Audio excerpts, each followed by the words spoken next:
And welcome to another exciting episode of Love Not Fear. I am Jack Cox, author of Love Not Fear, and I'm with my gorgeous co-host Annie Day, who's written two scrumptious books. Your Guide to Feeling Fabulous Fast and Orgasmic Health. All right. Well, tonight we're going to be asking the question, and maybe even answering the question, or trying to, were some ancient civilizations more technologically advanced than we've been led to believe? Yeah, and are the forgotten revolutionary technologies that were ahead of their time that, you know, that we seem to have lost the skills to do, basically?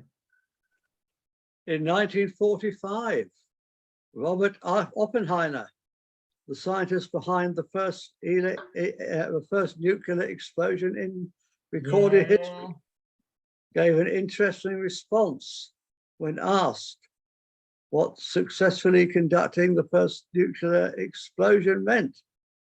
He said that it was the first nuclear explosion in the modern world. Yes, indeed. I'm glad he said that. Implying that there may have been nuclear detonations in ancient times as well. Yeah, I've got some, I've read some stuff on that, and I've also seen a video about it as well that does give some plausibility to that idea that this wasn't the first. Yeah, I think there's a lot of plausibility.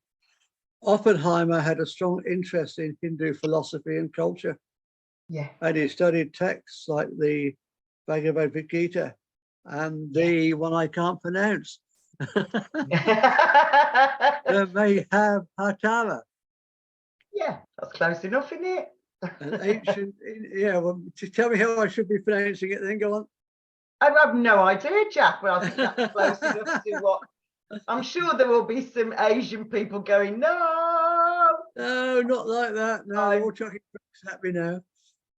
An ancient Indian epic where the descriptions of powerful weapons that could destroy the entire civilizations were described.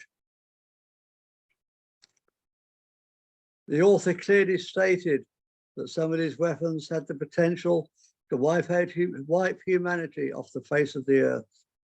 And all the other inhabitants, because the animals wouldn't, and birds wouldn't have been safe, would they, with a nuclear war? It would have just killed everything, except apparently cockroaches. Yes, absolutely. Cockroaches can survive anything. Yeah, the one exception, there'd be lots of cockroaches, but bugger all else. Maybe there are now. Put them all in Parliament. I was going to say exactly the same thing. I think there's a few cockroaches in our Parliament, Jack. we do have good fun on this show. We certainly do, darling. In Spanish, we used to call them cucarachas. Yeah. La cucaracha, la cucaracha, da da da da da da. This has led to speculation about whether nuclear weapons were used in earlier times, and if they resulted in the complete destruction of that civilization. Yeah. And perhaps we were talking some time back, weren't we, about when we were talking about the Lost Lands and Atlantis. Yeah. But actually, the sea looks like it was once mountain ranges and valleys, and you know, and obviously it is under the sea now, and it is quite deep underwater. But I think you'd said, hadn't you, that you know there is a possibility that civilization or that landmass wasn't always below the sea. Well, we know the sea level has changed considerably, don't we? Yeah. We know about the Great Flood and the flooding of Atlantis and Lemuria. Talked about Noah, didn't we, and all that groovy, lovely stuff. Yeah, we've done all that in the previous shows. We've done a lot of this stuff. Yeah. So when we were talking about Lemuria, we mentioned that survivors migrated to Sri Lanka. Yeah. And the modern inhabitants of Sri Lanka can trace their ancestry back to Lemuria. Absolutely spot on. and to India. So Yeah, it's for hardly, sure. it's hardly surprising that the earliest accounts of high technology come from those lands. Yep. Oh, absolutely. Kenneth Kendrick entered the waiting room. Right. Admit. Let him in. I've let him in. Hello, Kenneth. I feel like being the prefect at school today. Now I've been given this heady responsibility. That's what you are, Annie. You're my head prefect. I'm the milk monitor. The letting people in monitor. Right. So while we're talking about India and Sri Lanka, we mentioned in previous shows about the flying machines known as Vimanas. Yeah. Now, a controversial paper was recently presented to the prestigious Indian Science Congress in Mumbai. Hi, Kenneth. Hey, Annie. Hi, Hey, Kenneth. Jack. How you going? We're doing well, mate. We're doing well. Good, good. Right. So this report, this paper, claims that human aviation and advanced space flight was achieved and mastered by the ancient Indians thousands of years ago.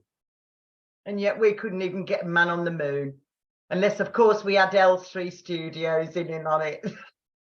The paper was presented in 2015 by Captain Anand Bodus, a retired principal of the pilot training facility. Yeah. A pilot training facility. The paper quotes Vedic texts from 7,000 years ago, where aeroplanes were described as being able to fly backwards and side to side. They could also shuttle between countries, continents, and even planets. The manuscripts described ancient pilots' diet and clothing. During specific periods, pilots would drink the milk of a buffalo cow and sleep and work in clothes made from vegetation grown underwater.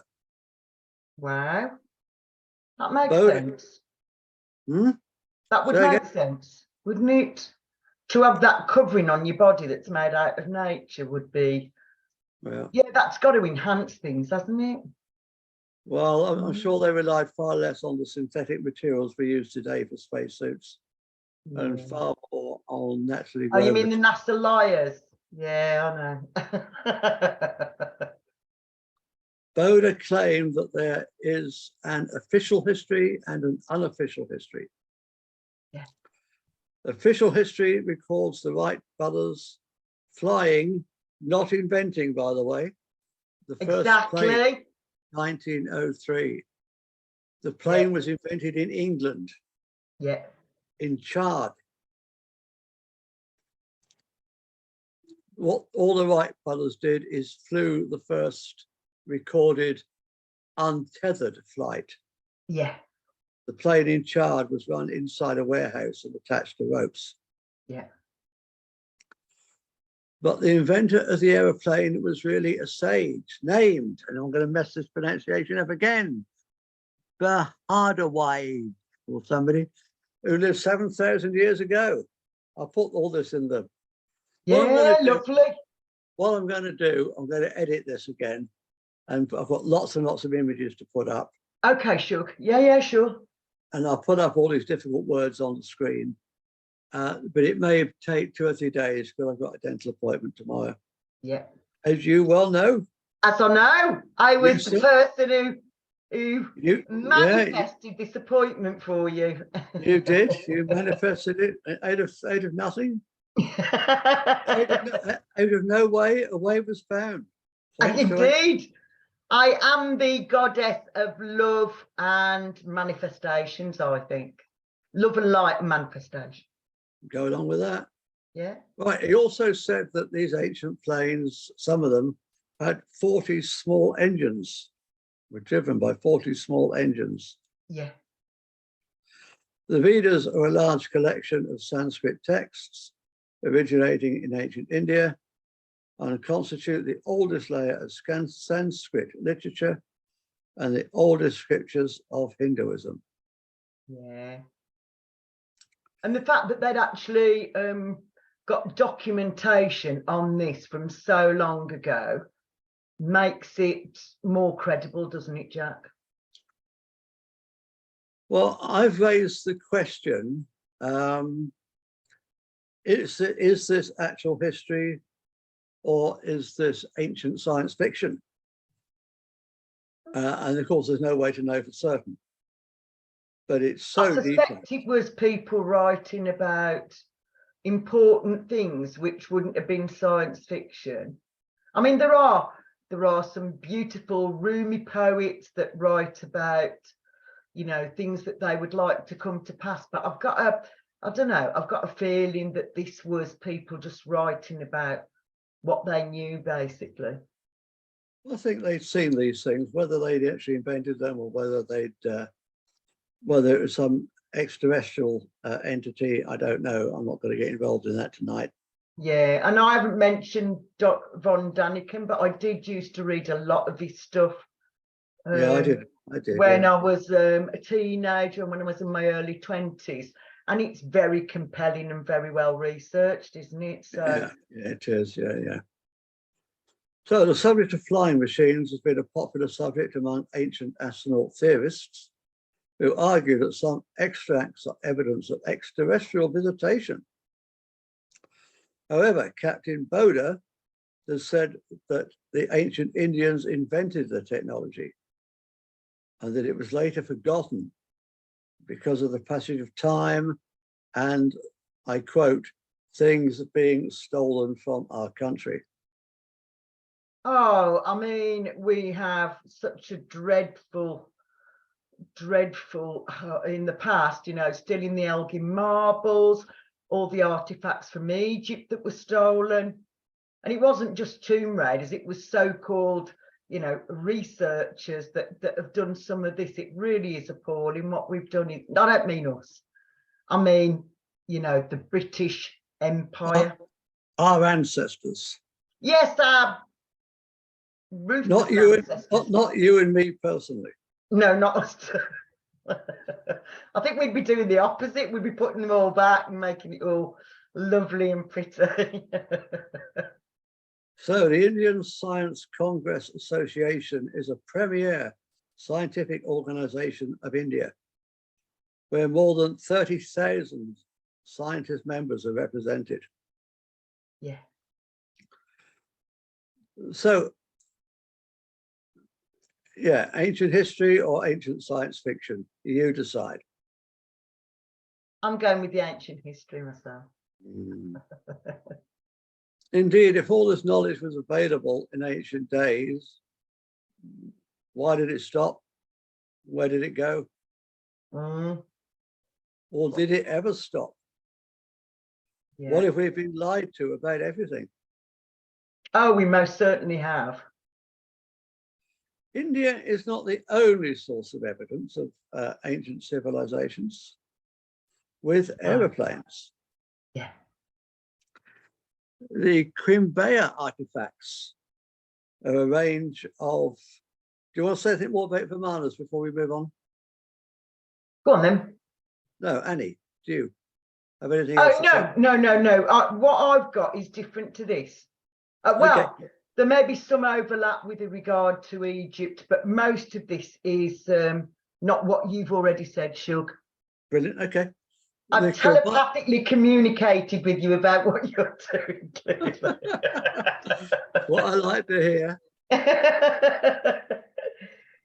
If you could read my mind. Right, the QUIMBAYA artifacts are a range of primary ceramic and gold objects surviving from the QUIMBAYA civilization, which was one of the many pre-Columbian cultures in Colombia. Yeah. Among them is a gold trinket of what looks like an aeroplane. Yeah. Although, yeah, it looks like an aeroplane. And then there are there's the Saqqara Bird. Yeah. Saqqara bird, a bird-shaped artifact made of sycamore wood, discovered during the 1898 excavations in Egypt. Yeah. And we really don't know how long it's been there, do we? We know when it was discovered, I mean. Yeah, we don't know how long it's been there, do we? We don't know how much longer it's been there. Oh, no. Andrew's entered the room, admit. All right, Andrew in. Yay! Hello, Andrew. Yay, team are all here. Hey, Andrew. Hello, Hi, Andrew. Hello. Welcome. I'm in. Welcome to the madhouse. The madhouse. That's where I lived. Of course, it could just be a bird, although to me it looks more like a glider. Yeah. A glider. A glider. Yeah, the artifacts that have been found look like, well, one looks like an aeroplane and one definitely looks like a glider. Oh, we're on about them gods, them Eric von Daniken gods. Sort of, gods. about forgotten revolutionary technologies ahead of their time. Yes, and all them stones that they moved about that we can't do nowadays. Yeah. We're talking about ancient technology, and it may have had extraterrestrial help, it may not. We're not really getting into that too much tonight, although I think Annie might later on. Not necessarily, Mr. Cox. So is it possible that advanced civilizations may have existed before us? Oh, for sure. You only have to Archaeology, look at the Mayan architecture, Egypt, Angkor Wat, you know, that's just off the top of my head. All of those, I mean, Machu Picchu, such amazing feats of architecture. incredible. And perfectly aligned with the winter solstice, the summer solstice, and, you know, so-called primitive men. Oh, really? No, I'm not buying it. It's also on the exact same latitude as the Great Pyramid of Giza. Exactly. So you Right. need to have a great big view from above, wouldn't you? A long distance away in the firmament to be able to see that, to get it right. Archaeologists have found many interesting artifacts all over the world that they cannot explain. Good. The Piri Reis map is a world map compiled in 1513 by the Ottoman admiral and cartographer Piri Reis. This medieval map, discovered in a Turkish palace in 1929, is dated to 1513, yet it shows a knowledge of faraway lands unknown to our civilization at that time. It even shows features Europeans couldn't possibly have known about in 1513. Exactly. Like the Andes Mountains in South America and the coastline of Antarctica under the ice. Yeah. Like we're told that Christopher Columbus discovered the Americas, which is a complete load of BS, if you don't mind me saying. So all you have to do is go to Roslin Chapel, and bearing in mind when that was built, they've got beautifully carved corn on the cobs, grapes, things that aren't indigenous to this country, all over the pillars. You know, there were foods that they could not possibly have had from the UK. It would have had to been that they've been to the Americas, and Christopher Columbus just got the, what shall I say, he just got the reputation for doing it, like Magellan and all sorts of other people. They're not necessarily, they just got in with the kings and queens, didn't they? And then they were like, yeah, we'll say that Christopher Columbus did all this. No, you didn't. No, you didn't. The native population of America rescued Christopher Columbus, lost at sea. Exactly. That's more like it. Yeah. I mean, even the Vikings got there 500 years before him. Anyway, getting back to the Piri Reis map, it Okay. was drawn on a piece of gazelle skin. When drawing up his map, Piri Reis consulted as many as 20 older maps, source maps, some dating back to the time of Alexander the Great, and some, I think, a lot older than that. Today, Antarctica is more than 98% covered in glacial ice and snow. Yeah. The continent of Antarctica was discovered by our civilization in 1818. Yeah. Several hundred years after the Piri Reis map was drawn. Yet it shows the coastline of Antarctica in its pre-glaciated state. Yeah. How was that possible? Absolutely.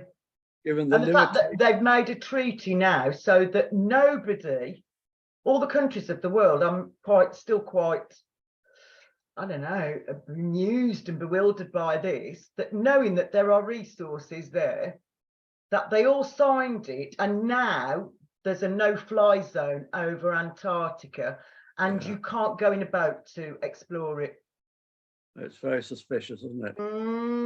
Whenever the global Kabbalions are hiding something, it makes me very curious about, you know, why they're doing that, because what would motivate them to get every country on the earth to sign this agreement to say that they won't fly over and they won't claim Antarctica?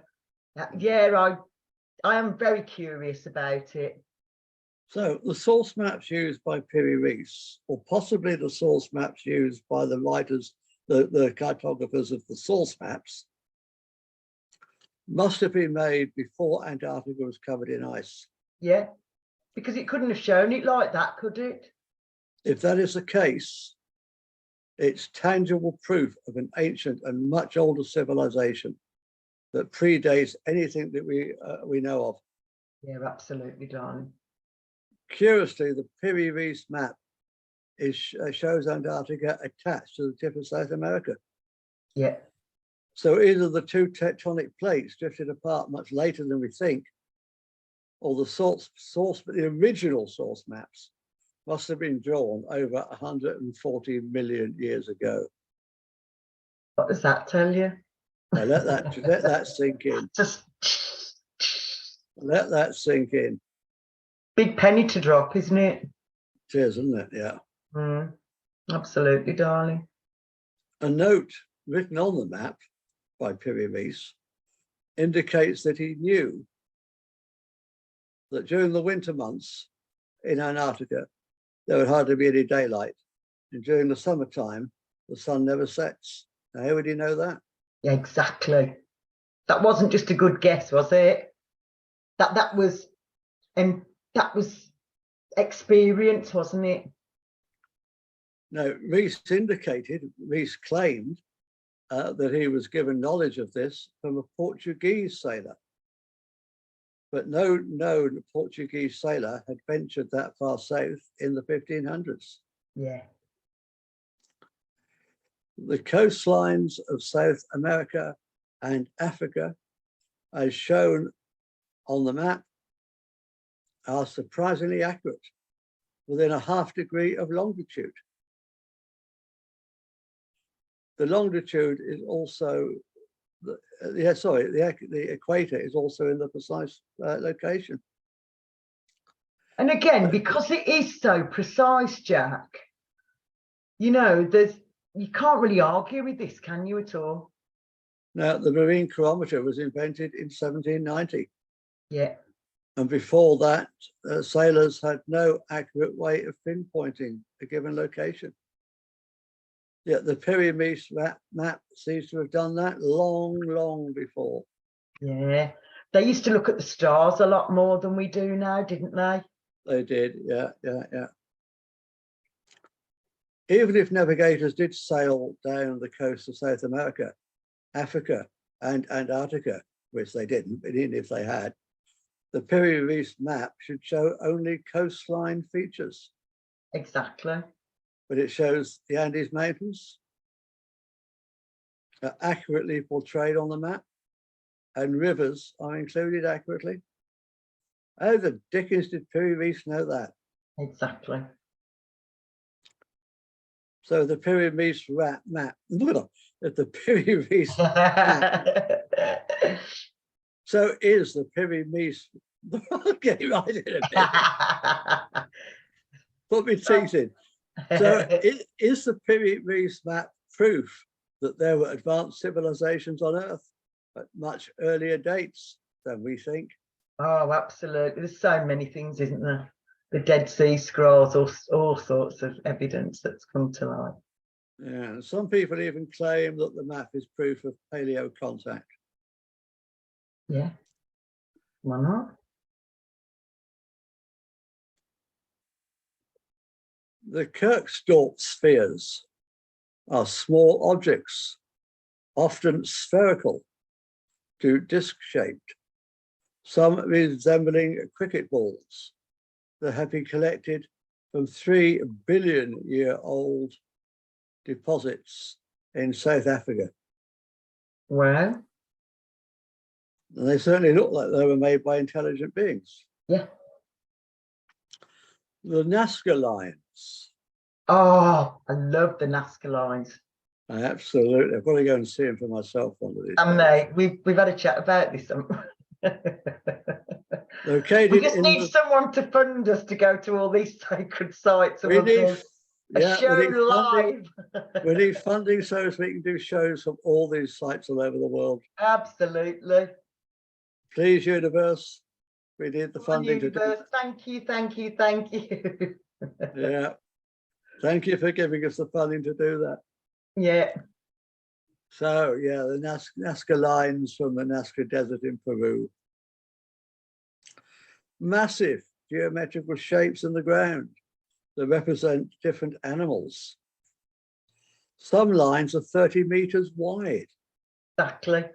And again, like the crop circles, Jack, you'd have to be a good height up to be able to get that so accurate and so in so much detail, wouldn't you? Yeah, I mean, these days we've got GPS, but what did they have in those days? Yeah, they didn't have GPS, did they? Some lines are 30 meters wide and stretch as long as 9 kilometers. Yeah, that's brilliant, isn't I mean, it's it? incredible, you know, and they did that with hose by hand. Me thinks that is a little bit BS, don't you? Pushing it just a bit, isn't it? Pushing the credibility just a bit. They were discovered in the 1920s when a plane flew over them for the first time, because they can only really be seen from the air. Yeah, exactly. You'd have to be a good height up, wouldn't you? Yeah, they're too big to see from the ground. Yeah. People have walked over them for hundreds of years and not seen them. Yeah. We think they were created between 500 BCE and 500 CE by people digging in the desert floor. Yeah.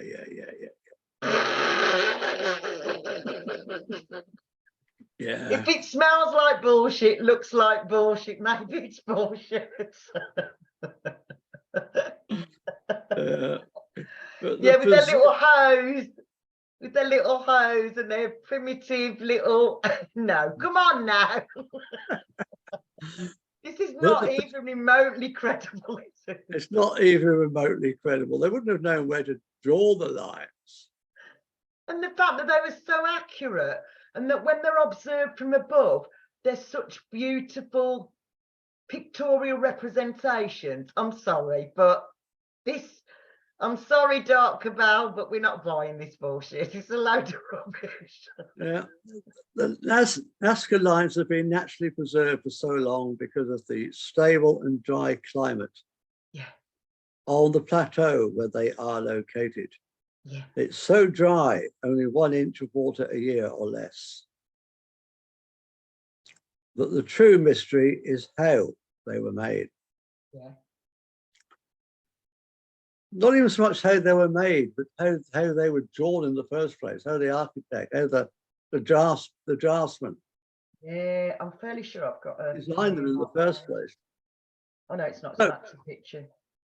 Some archaeologists seem to think they made them to be visible to the deities in the sky or to Yeah. space aliens, space visitors. Yeah. Other people think they represented the constellations that they could see in the night sky. But unless they had access to flight, how would they know where to draw the flipping lines?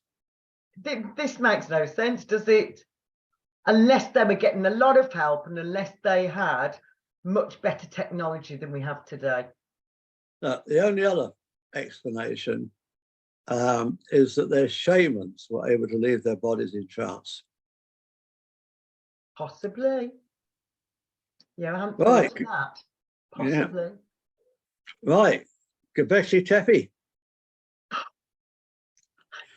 believed to be the oldest built structure in the world. Although actually, Yeah. I think that's out of date. I think they found an even older one there. It was discovered in 1994 on the crest of a mountain, also called Göbekli Tepe, which, by the way, is a man-made hill. It's a man-made hill. It's not a mountain, it's a hill, and it's man-made. In Turkey, the site consists of a number of T-shaped limestone megaliths, some of which are 16 feet in height and can weigh 50 tons. Wow.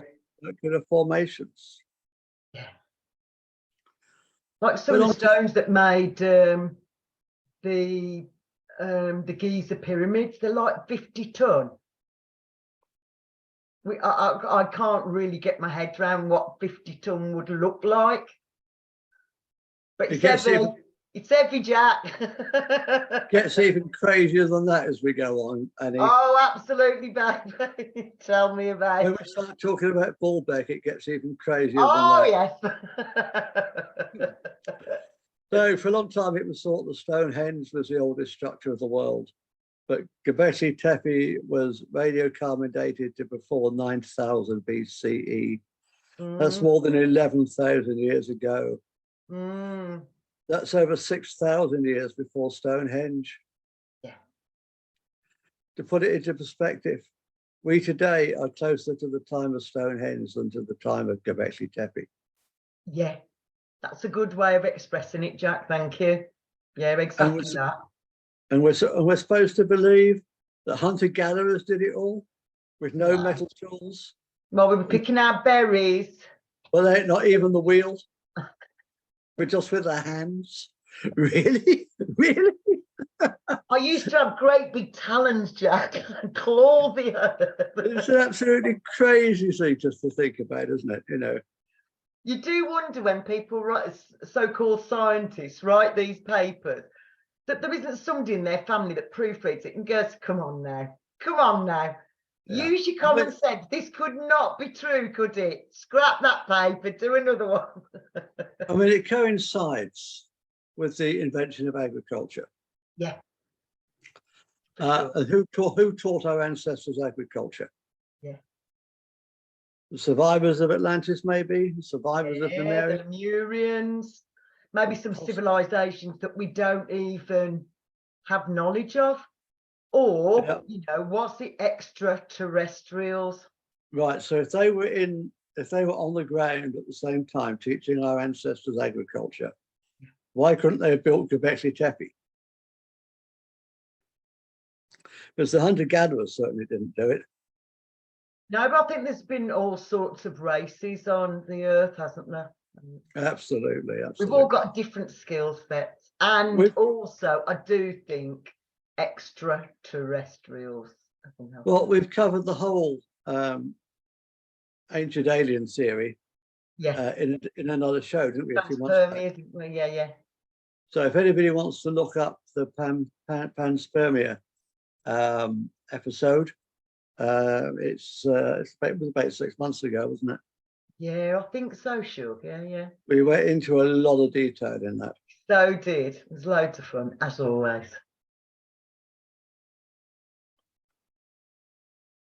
So what we're talking about now? Oh yeah, now I've got to pronounce Greek again, haven't I? I hate pronouncing Greek. Darling, it doesn't matter if we mispronounce it, because I'm sure everybody knows we're doing it the best we can. The Antikythera mechanism, That sounded all right to me. a 2,000-year-old artifact that was found in a Greek shipwreck. Mm. Scientists have determined that it was an ancient tool used to track the celestial time of the sun and the moon and 5 planets in our solar system.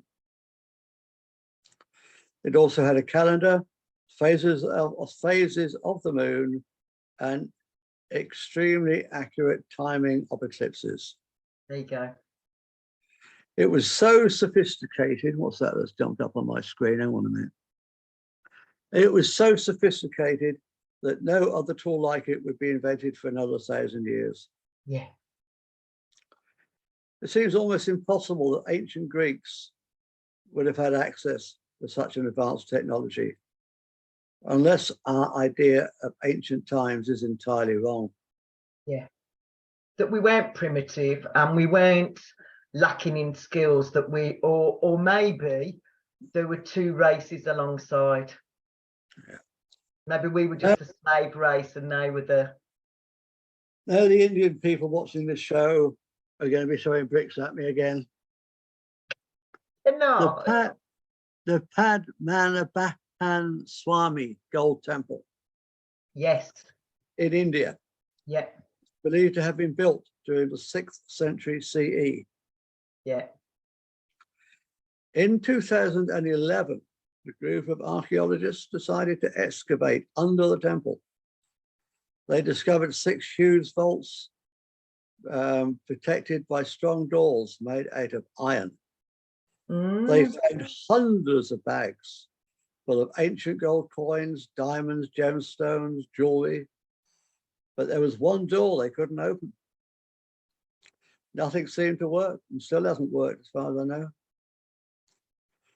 Legend has it that the last door was sealed by sages using magic, or in other words, advanced I was going technology. to say the same thing, that maybe it is that it's been locked magically until such time as we're ready for it. That would make sense to me anyway.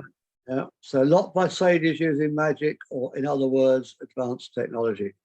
Yeah. And no amount of power tools can open it. Yeah. So this is something you know about, Annie. We talked about it before. The Inca stone walls at Sacsayhuaman. Yeah. The complex was supposed to have been built by the Incas in the 15th century. Dry stone walls were built with huge stones, carefully cut and fitted together without mortar. How exactly? I know. And when I've seen photos of it, Jack, you know, it's like a big jigsaw puzzle, isn't it? Yeah. You know, there's these huge blocks and they beautifully fit the curve of each other. You know, this was really well thought out, Jack, wasn't it? Really well thought out. The work was so precise you can't even get a sheet of paper in between the stones. Exactly that. And we're We've got expected engineers today that can't do that with our so-called modern, you know, technology that we've got. We couldn't do it that accurately. And we're expected to believe the Incas did it with primitive tools. They have an Yeah, with your level. little copper chisel. Oh, come on. Come on now. Look, you look at those walls and they look to me like they've been exposed to extreme heat. Yes. They look like those stones have melted together. Yeah. The result of a nuclear war? We've said about this, haven't we? Or some ancient technology that was made to build walls in that way. Yeah. Using extreme heat. Yeah. But it certainly wasn't made by the Incas using primitive tools. Sometimes you just have to go, this is BS, isn't it? Yeah. I think everything that we've been taught at school wasn't really very helpful at all. We've had to unlearn what we learned and were conditioned by when we were kids, haven't we, really? So well done to us. Well, we're starting to see through the BS, aren't we? Yeah. And so are lots of people now. So are lots of people going, hang on a minute. Well, if they lied about that, what about if they lied about this? And what about if they lied about this and then finding out more lies on lies on lies? Yeah. Baalbek. Won't win. Baalbek, Oh, Baalbek. a city located east of the Litani River in Lebanon, Yeah. about 67 kilometers northeast of Beirut. Mm. In Greek and Roman times, Baalbek was known as Heliopolis. Yeah. And the Romans built two temples on the ancient site, Yeah. the Temple of Bacchus and the Temple of Jupiter. Oh, we like Bacchus, don't we? The site shows signs of almost continual habitation over the last 9,000 years. Yeah. The foundations of the Temple of Jupiter is the foundations of unknown age. It's very, very ancient. It certainly wasn't Roman work. No. And there's at Ephesus in southern Turkey, they've got this massive library at Ephesus, and it's where they've got gajillions of books. But when they did some, what's it called, Jack, when they kind of x-ray beneath the ground, geophysics or something like that, scan. There is a name for it. There is a name for it. It's something a bit like that, isn't it? But what they discovered was it was literally as above, so below. There is an identical library underneath the library, this absolutely colossal building. Yeah. That is in Ephesus, and there's a library identical underground, which our lovely guide said was where all the esoteric books were. How old is that one? You know, what does it date back to? Oh, well, they said it was the 2nd century. So ornate, Jack. It was like some of the arches were like the Arc de Triomphe. You know how ornate they are. And again, primitive people with chisels did this. Oh, come on. Come on. Anyway, getting back to Baalbek, the Temple of Jupiter is of unknown age. Yeah. Well, the foundations of the temple are of unknown age. Yeah, yeah. It's very, very ancient. It wasn't done by the Romans. 3 stones in particular, known as the Trilithion, are of special interest. Each of these, we were talking about 50 tons earlier, weren't we? Each of these is estimated to weigh between 750 and 800 tons. Oh my gosh. How on earth did ancient people move those? Sonics. Yeah, exactly. What is even more incredible is a nearby quarry where they came from contains an even bigger stone known as the Stone of the Pregnant Woman, estimated to weigh over 1,000 tons. Yeah. This would be impossible, would have been impossible for us to move until the invention of the Swiss Liber crawler crane in 1979. How the fuck did they do it? Sorry, I used a rude word. Jack, as we both know, I use fuck a lot to ground myself, so Yeah. fuck away. You tried to tell me to fuck off. No, I didn't say fuck off. I said so fuck away. I meant just say fuck a lot to ground. All right. I'm gonna stop now. I'm gonna stop speaking this big hole to Australia. Settle down there, settle down. Right, and then of course we have the pyramids of Giza.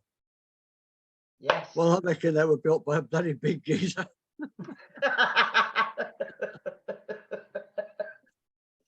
The Great Exactly, Pyramid. darling. The Great Pyramid is nearly perfectly aligned along the cardinal points, north, south, east, and west, with an accuracy of better than 4 minutes of arc, or 1/5 of 1 degree. Exactly. Ever since the first study of the Great Pyramid in Egypt, researchers have been amazed at the mathematical knowledge that is encoded in it. Even its placement has aroused great interest. Yeah. The Great Pyramid is aligned to within 0.05 of a degree, the true north, a more accurate alignment than any other structure on Earth. Yeah. The Great Pyramid is exactly 1/25 millionth of a polar degree of the Earth, polar diameter of the Earth, meaning the distance from the North Pole to the South Pole of the Earth. How do you get that accurate? How can they, ancient people have got that accurate? Exactly. The We were measurements- either a lot more, I don't know, much more accomplished than we are now, and we've somehow forgotten all this, or it wasn't us, it was another race as well, maybe Yeah. collaboratively. Yeah. I don't think they were built by the pharaohs at all. Oh, Jack, I've been to Egypt, and actually all the bullshit I was told at school about them being a slave race and they got these big logs, no, they didn't. No, they didn't. Some of the, you know, when you went to the Valley of the Queens, the intricacy and the amount of love that's gone into carving these and making these beautiful, beautiful works of, you know, acts of worship, really. There's no way a slave race did that with bloody primitive tools. And you only have to look at the depth that it's engraved into, you know, and over those thousands of, and well, we've had this chat, I think last week, didn't we, about the inaccuracy of dating. What's the magic number, Jack? Is it 2,600? Yeah, it is, isn't it? Yeah, they keep coming up with 2,600 and they haven't got a clue. What I mean is, I've got a clue. So we'll say 2,600 and that will make you think that we know what we're doing. Not true. The measurements of the length and width of the perimeter of the Great Pyramid correspond exactly to the equator. This means the Great Pyramid directly corresponds to the circumference of the circumference at the equator, circumference of the Earth at the equator. Yeah. As well as, and I've lost it. I've lost it. I've lost my notes. Come back now. I've lost my notes. Talk amongst yourselves for a second. Okay. Talk amongst yourselves for a second. Shall I tell you about Greek fire? Well, no, I'm nearly there. I'm nearly there. Let's make Greek fire in a minute. Right, the measurement at the equator. This means that the Great Pyramid directly corresponds, yeah, we've done that bit, which makes it a perfect scale model of the Northern Hemisphere. The proportions between the height and the width are exactly the same as the Northern Hemisphere of the Earth, the width being the equator, the height being the North Pole. Yeah. Exactly. And again, how could it's they an exact possibly scale do model. that? How could they have done it? Yeah, it's an exact scale model. How could they even have known what those dimensions were, Yeah. let alone have the technology to reproduce them? Yeah. It's incredible. We've been dumbed down for a very long time, Jack, I think, haven't we? So that we don't know how extraordinarily talented we are. Yeah, yeah. If you take the location of the Great Pyramid as a coordinate, this number sequence of the exactly matches the speed of light traveling through space, measured in meters per second. How the fuck did they know that? Exactly. They couldn't have done, could they? But they did. Yeah. Now we can speculate, and there's been lots of people speculating, and we've speculated before on this channel about what the pyramids, those particular pyramids were Yeah. actually made, not the later ones, were actually made for. And we've suggested they might have been some kind of electrical generator, because don't forget that the Nile would have flooded underneath them. In Absolutely. Its course has changed since, but at the time, the waters would have gone underneath it. It would have made a perfect generator. Yeah. Also, it's been suggested that it was made for initiation. The so-called sarcophagus in there was certainly never, ever had a mummy in it. It may have been used for initiation. Ceremonial work or? Ceremonial work. Hancock says that he actually went in, didn't he? Graham Hancock actually lay down in it, in the dark. Wow, brave man. I don't know if I would. He bribed his way past the guards. Good man. And laid down in it in the dark. Yeah. And he said the vibes in that sarcophagus are absolutely incredible. Yeah. Absolutely. And why incredible. would that be? You know, if it was just an ordinary sarcophagus, it wouldn't. Just Would to it? bury somebody in that. No, those three pyramids. I'm not saying some of the later ones. They may have been. They may have been for burial, but those three weren't. No. Not. And the quality, the accuracy of those three. You expect things to get better through age, through time, don't you? If you go from one century to the next, you feel better than the previous century. You'd hope so. But it's gone the other way. The later ones are much worse than the original ones.